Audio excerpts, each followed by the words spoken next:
joining me today, Professor Paul Hopkinson, the Dean of the College of Interdisciplinary Studies at Zayed University. Welcome, Professor. It's great to have you here. Today, we would like to talk a little bit more about emotional intelligence. We'd definitely love to hear more from that about that from you. But let me start by asking you now, given that there's a lot of discussion about artificial intelligence, what will the role of AI be as we see increase in the usage of artificial intelligence? Yeah, thank you very much, and thank you very much for inviting me along this afternoon for this podcast. So I think it's probably important to stress up front that emotional intelligence is critical in any context, and I think there's been a lot of evidence in recent years to demonstrate just how important that is. And I was looking at an article actually just before we came on today from Harvard Business Review, which neatly summarized some of the key findings that have been emphasized around emotional intelligence. The fact that it helps to make better decisions for people at work, that it's more helpful in predicting team success. And there's also an article that was a report that was done by Google, a 10-year study called Project Oxygen, that actually showed that emotional intelligence was more important to people's success as a manager than IQ. So there's plenty of evidence to say it's important. And as you rightly point out at the beginning, what we're seeing now is because of the impact of technology, particularly emotional intelligence becoming increasingly important. And the argument tends to boil down to two things, really. One is this idea that as technology begins to take hold, more of the routine, the mundane tasks that we have to do, the manual tasks, if you like, will gradually be replaced by AI and machines, and then humans will have more time to focus on the emotional and soft skills aspects, such as communication, team building, and so on. So you would expect to see emotional intelligence begin to become more important for us as part of the labor force as we move forward. But I think the reality is a little bit more nuanced, and it's interesting to see there were some estimates a couple of years back by the OECD that said that something like 1.1 billion jobs were going to be displaced by technology. And then a subsequent report by the WF that said, well, between now and 2025, 85 million jobs would be displaced. However, an additional 97 million jobs will be created as a result of humans and technology working together. And I think the kind of more nuanced picture is that what we will see is technology being used to augment some of the skills we have as humans, as a member of the labor force. And gradually what we'll start to see is us finding ways to use that technology to improve aspects of things like emotional intelligence. And it's interesting to reflect on the impact of ChatGPT, which is very much front of mind with everybody at the moment. But I was reading an article that was talking about how some aspects of Salesforce automation and using technology as part of, or conversational AI as part of the sales process could improve or help support the emotional intelligence of salespeople. So by actually analyzing conversations and looking at how people are responding to certain situations, the salesperson can be given prompts, for example, to help them adapt their approach to particular responses and perhaps deal with certain kinds of objections that you might get during the sales process. So can we say that artificial intelligence in a way can help human become more emotionally intelligent? I think there is some value in that argument. I think it helps us to become more responsive, perhaps, in the moment. So using that analytical data that's based on conversational patterns, we can begin to become more responsive. We can read emotions better. We can effectively read the room, although in the context, obviously, of a virtual encounter. But yes, I would say that it does have that potential. What about now? I mean, we're preparing for the future. What could be the role of educational institutes to help people become more emotionally intelligent? It's interesting to reflect on where emotional intelligence and emotional labor fits in what we do in education institutions. And I think we've perhaps got to look at where we've come from and where we got to. I think in recent years, there's been a lot more emphasis on soft skills, a lot more emphasis on the ability of universities and higher education and further education to focus on some of the softer skills. And there's some recent work done by the WWF, the World Economic Forum, looking at Education 4.0, and they broke down a set of skills that they ideally wanted to see schools focusing on for the future, which include the obvious things like creative and critical thinking, communication, and so on. So those things are coming to the fore. I think there's a danger that sometimes they're viewed as a bit of an add-on. So there might be a supplementary transcript that's offered as part of your education experience, or you do a CPD type module, a continuing professional development module, where you develop those soft skills alongside your core teaching. So you're developing the technical skills and the knowledge, but then some of those soft skills are kind of a bolt-on, if you like. So I think where we're getting to, and you've seen this in a number of think tanks recently, and you've seen it with more education institutions moving in this direction, is to try and see how we can embed those skills at the very core of what we do in education institutions. And I would include ZU in that. We've been doing a lot of work in this particular area, particularly with our interdisciplinary programs, where our foundational year is built on essentially 4 sets of skills, which are around creative and critical thinking, around effective communication, and around effective interaction. Those, if you like, are the 4 foundational skills that we look to build.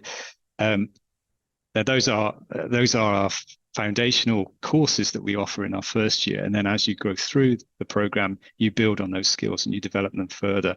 And you use those skills to apply as a set of lenses, if you like, to solve problems and to work with external partners as part of our partnership challenges, or to solve problems in the labs and in classrooms. So I would say that and it's true, and we'll probably come on to this a bit later, when we look at where emotional intelligence is positioned as part in the workplace, hasn't always been at the center of everything. And I think, it's increasingly recognized that it's important, but as technology takes hold and as we see the impacts of things like the pandemic, we need to put emotional intelligence at the center of what we do and embed it into our programs much more formally. How are people receiving it? How are institutions, actually, a better word than people, how are institutions receiving it? Is this a wide world opinion, or there are conflicting opinions when it comes to incorporating emotional intelligence in education, etc.? I think in any change process, there are going to be leaders and laggards in the process, I guess.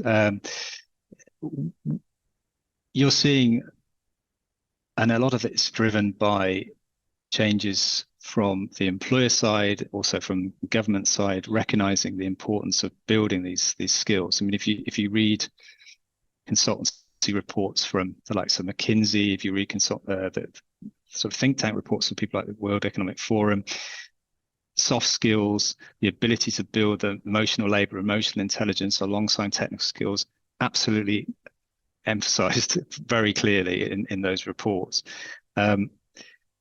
Education is beginning gradually to adopt those more centrally to what we do. I think that there is a challenge between traditional discipline-based education and the more interdisciplinary approach, for example, that we are pioneering in Zayed University. So to put those skills center stage as part of the program, alongside also encouraging students to work across different disciplines to solve problems, is very much something we need to be doing as a society. And you've seen this called for by governments in the world over, and research funding bodies and so on. And educational programs are having to move in that direction, but inevitably there's an educational process that needs to take place with stakeholders, not just within the institutions themselves, but within the marketplace and employers and so on. And that brings me to the other question, is that there's always this discussion that Generation Z is very focused on emotional intelligence and change, et cetera, et cetera. How are they influential, actually, if they are at all, within the current job market? It's interesting. I was reading an article talking about the state of the heart global EI study. I don't know if you've come across this, which is a annual study that's been done for the last 10 years, looking at emotional intelligence across different generational groupings and doing comparison between them. And they refer to Gen Z particularly as the lost generation. They're not the first I know to use this expression. But primarily they were talking about the impacts of the pandemic and looking at how the level of connectiveness, the level of emotional intelligence amongst Gen Z had actually tailed off. So they saw a 21% decline, for example, in their ability to handle emotions and a 15% decline in their sensation of feeling connected. So although we tend to think of Generation Z as being very pro and very in need of emotional intelligence, what we see is a disconnectedness there. And it's not helped by the fact that also we see a disconnectedness amongst leadership, because in the leadership generation, typically the boomers and the Generation Z, what you see is a more self-orientated, self-focused mindset. They tend to be focusing more on themselves than necessarily the needs of others, or wanting to do things on their own rather than engaging others. So what you see is a challenge there in terms of making sure that we bring Gen Z into the fold and educate them about the importance of emotional intelligence, but we need to coach and mentor them through that process. But we need to start with the leaders themselves, because I think there's a disconnect between the leaders and their emotional intelligence and the needs of Generation Z. So to answer your question, I think the recognition is there that the emotional intelligence is critical for that generation, because they're going to be the future leaders. They're the ones that need, and we know that leadership is an emotionally laden role. We need to make sure that they're going to be emotionally intelligent for the future, but we need to work hard to achieve that through our educational systems and through the mentoring and support we give through in the workplace. Right. I do want to thank you very much. And I do want to wrap up this interview by asking you a final question. You tapped on it in your answer, but how can we incorporate Generation Z when actually boomers and millennials are disconnected from their own emotions? It seems like there is a whole disconnection in general in how people process their emotions. How can we incorporate a generation when this is actually a pattern that is going on? So I think it, as I touched on a little bit at the end, I think we need to start with the leaders themselves and improving the emotional intelligence amongst the leadership in organizations. And I think I was reading some interesting statistics which suggest about 54% of leaders felt that they don't put enough attention on emotional intelligence during the hiring process. So we need to make sure that when we're hiring leaders and we're bringing those leaders on board, so when we're onboarding them, we also need to ensure that we're emphasizing the importance of these emotional skills as part of their leadership. I read about what they call the 3 R's. It was in a higher ed article. The 3 R's of emotional intelligence. It's to do with recognizing and being self-aware, reading your environment, and then also responding appropriately to certain situations. And I think if we can try to ensure that we've got those kinds of skills amongst the leadership, then that will help in terms of bringing some of the Gen Z on board. I think we've suffered from the impacts of the pandemic because a lot of Gen Z were isolated. They were working remotely during that particular period of time and weren't necessarily being onboarded in the same way as we might have done in the past. So I think we've got a bit of catching up to do there as well. Thank you very much, Professor Paul, for your time. Is there anything else you would like to add on this topic? Yeah, I think there's one other thing I would say, and which is to do with the kind of upskilling and reskilling.